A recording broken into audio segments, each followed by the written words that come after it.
You see this when you play harmonics. There's that word again, right? Harmonics. On your guitar, you rest your finger on the 12th fret and it disturbs the free flow of the whole string, but allows the second and the fourth and the sixth harmonic to ring out like this.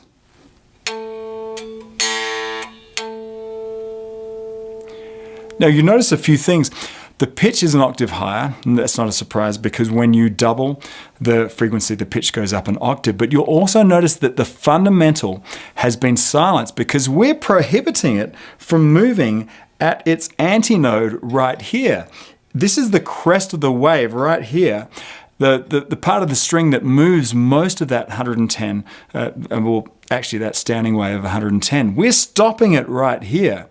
But the second harmonic and even higher harmonics can just ring out. So we're stopping the main one. If you just get off the 12th fret, then it just basically deadens the string. But if you put it right there, those higher harmonics will ring out. It's sometimes hard to imagine all of these harmonics and various waveforms going down the string at the same time because a string can only be in one place at a time, right? This might be what it looks like.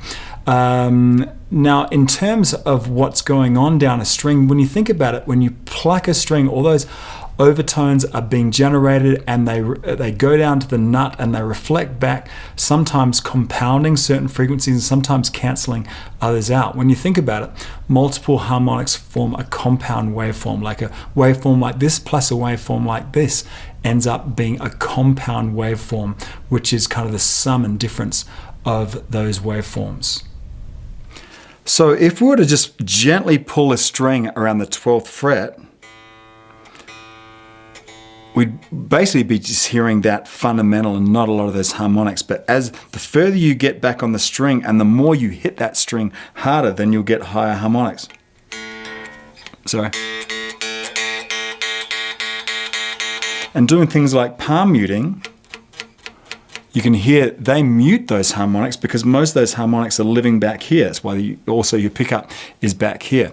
Now, to demonstrate what's going on in terms of odd and even harmonics, let's see how distorting a signal can throw all sorts of harmonics and why some types of harmonics are better than others in terms of the way they fall in a musical scale.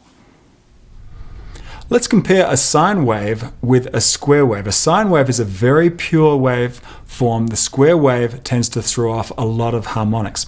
Let's listen to the sine wave first, and we have only the fundamental at 440 Hertz.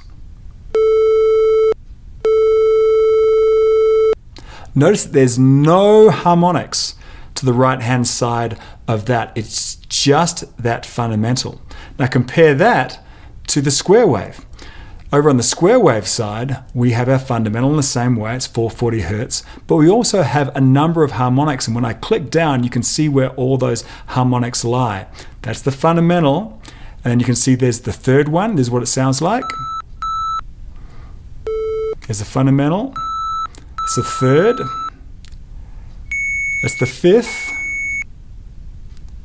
seventh, it's kind of out of tune, ninth, kind of out of tune, so 11th there. So you can see that there are absolutely no even order harmonics, which tend to fall a lot better in the musical scale than the odd order harmonics that are thrown off on a square wave.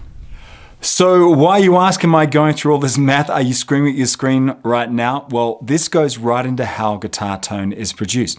The right type of wood in your guitar resonates at pleasing overtones. The right pickup placement and the pickup selection emphasizes either more of those harmonics or less.